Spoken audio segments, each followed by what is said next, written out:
Hello， 大家好，我是 Eason。今天要分享的这台相机，可以说是富士在高端底片随身机领域最后的代表作之一。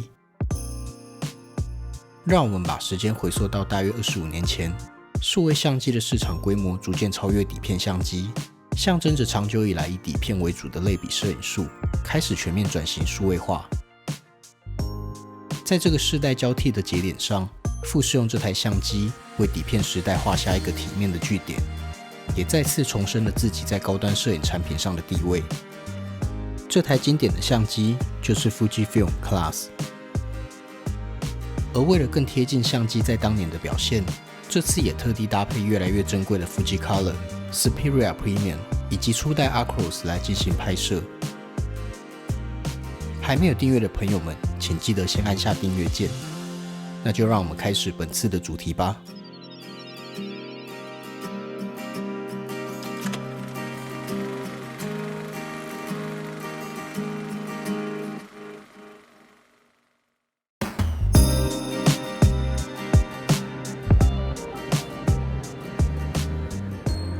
大约在2001年前后，摄影产业迎来真正意义上的分水岭。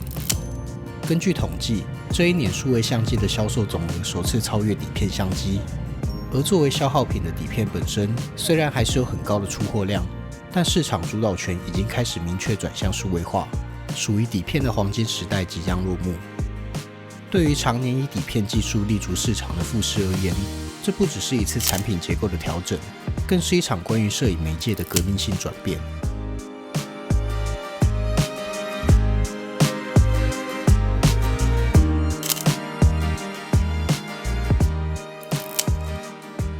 回顾1990年代，高端随身机曾经是成熟摄影者的理想选择。这类产品以精致的工艺与优质镜头闻名，代表的是一种高度浓缩、精炼的摄影哲学。然而进入2000年后，数位相机的画素快速提升，价格也逐渐亲民，加上立刻就可以看到成果的优势，让大众市场迅速倾斜，底片相机的销售规模开始下滑。多家品牌旗下昂贵的高端随身机也在这股浪潮下陆续终止生产。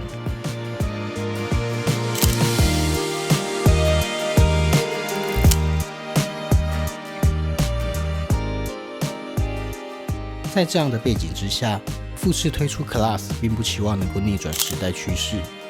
他们的目标是传递一个清晰的态度，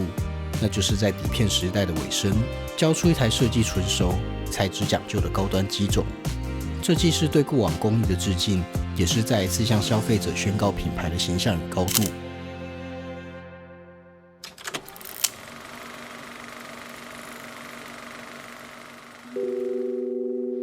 Class 最先引起我注意的是外壳的颜色，乍来看是单纯的黑色，但在光线的照射之下，会呈现出隐约带着蓝光的冷调深灰，视觉变化相当有层次。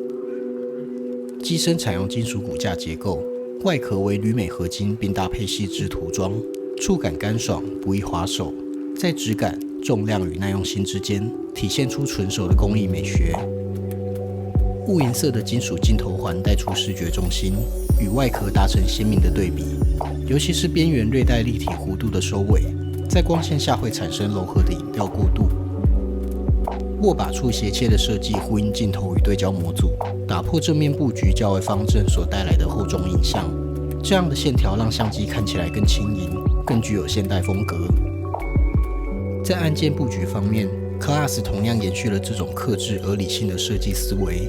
顶部的快门按键形成明确，半按对焦的回馈清晰，转盘的阻尼也都有清楚的段落，不会出现松散或模糊的感受。这些触感上的细节，往往比规格更能反映一台相机的完成度。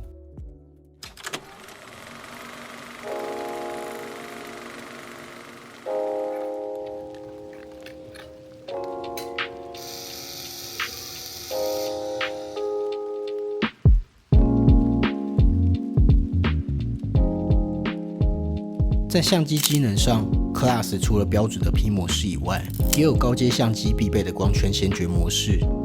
而使用镜头旁的对焦转盘，就可以在自动对焦与预设对焦距离之间转换。说到对焦， Class 采用的是被动式自动对焦，相较于红外线主动式测距，它在低光或低对比场景可能不那么迅速，但好处是遇到玻璃、透明物或反光表面时，通常也比较不会被误导，拍摄成功率反而更高。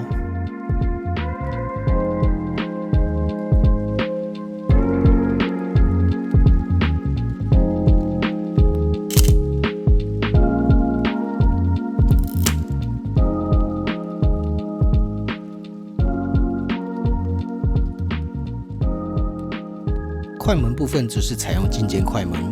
最高速度根据光圈值介于290分之一秒到1000分之一秒之间，并设有 B 快门的选项。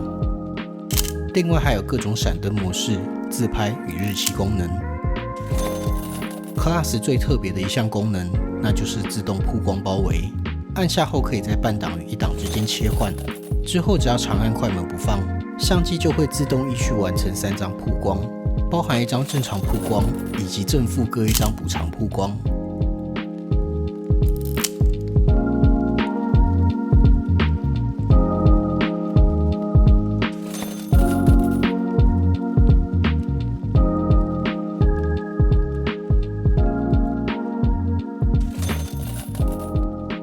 这项功能提供了更多的曝光保险与后期弹性，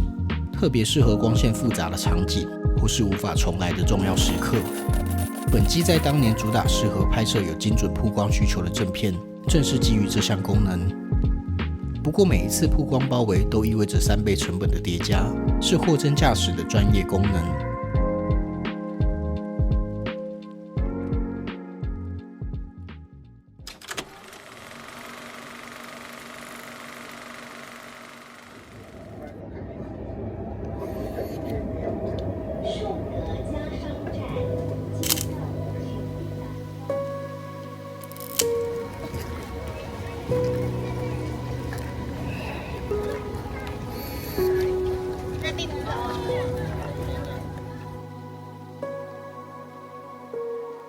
Class 搭载的是一枚38毫米 f2.6 的定焦镜头，采用3组4片的结构，其中第一片为非球面镜片，在光圈全开的情况下，中心解析力扎实，边缘则是平缓的衰退。而当缩至 f8 时，整体画质会达到最佳状态。这枚镜头的设计取向并非追求极致锐利，而是在体积、光学修正与日常实用性之间取得平衡。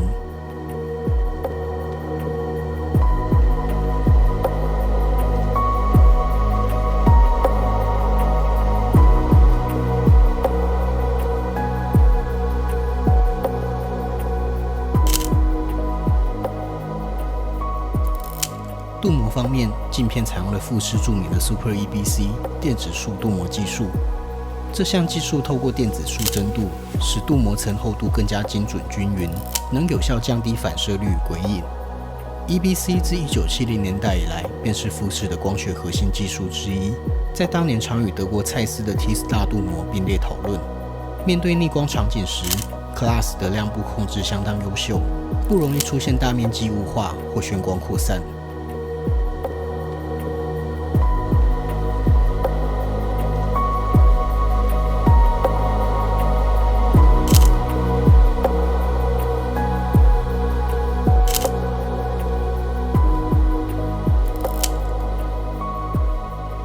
在成像风格上 ，Class 呈现的是一种理性、清爽的影像质感，对比表现中性，色彩还原自然，尤其在蓝绿色系的表现上非常通透，肤色则保有温润的层次，是富士的招牌风格。镜头本身没有明显色偏，这样的设计能够让底片的调性充分发挥。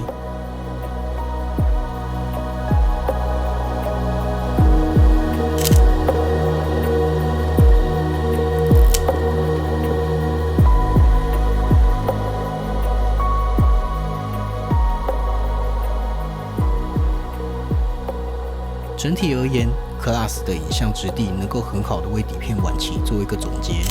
那就是稳定、清透，并且经得起时间的考验，值得反复回味。比起数位相机的滤镜，我更喜欢底片带来的厚度与真实感。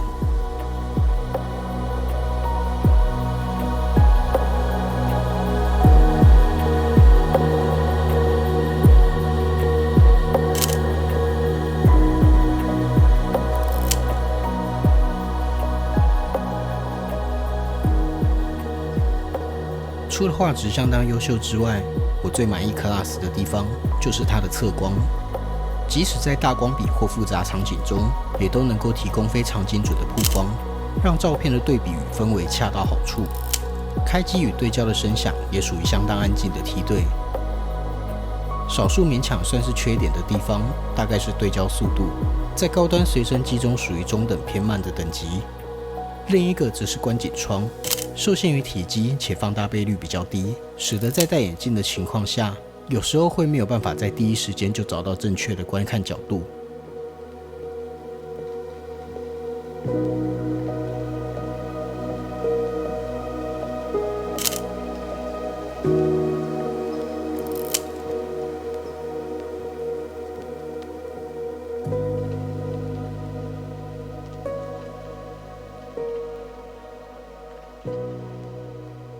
另一个比较可惜的部分，就是本机不支援手动调整 ISO 数值，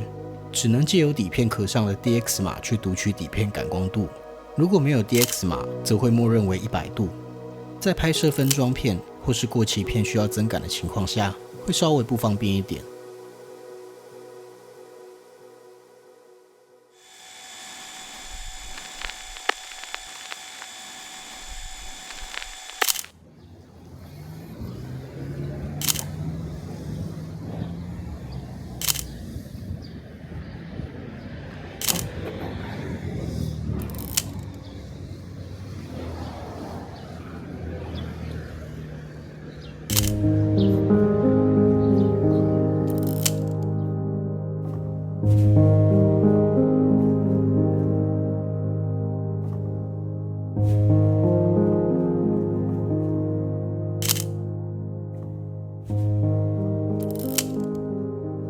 Class 没有浮夸的功能，没有刻意的情怀操作，相反的，它以一种理性的姿态，整合了品牌在高端随身机技术发展上的成果。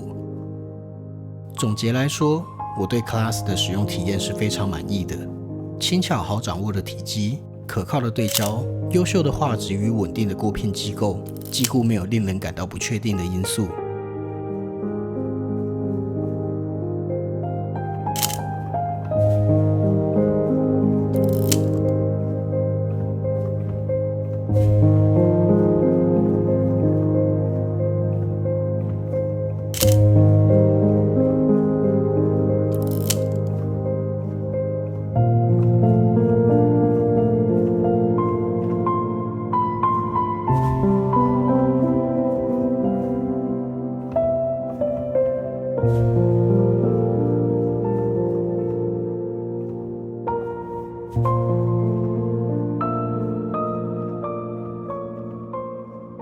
Class 的销售量虽然没有官方数据，但业界专家与收藏家根据市场流通性推估，初代 Class 的全球总产量大约只有15000台到25000台之间。如果有幸找到运作正常、外观也不错的品项，非常推荐大家去尝试看看。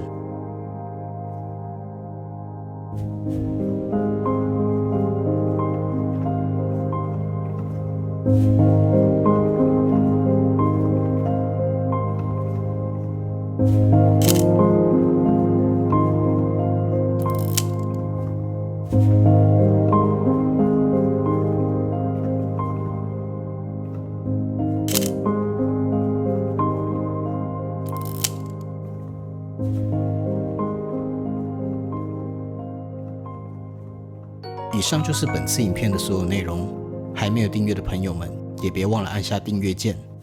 我是 Eason，我们下次再见，拜拜。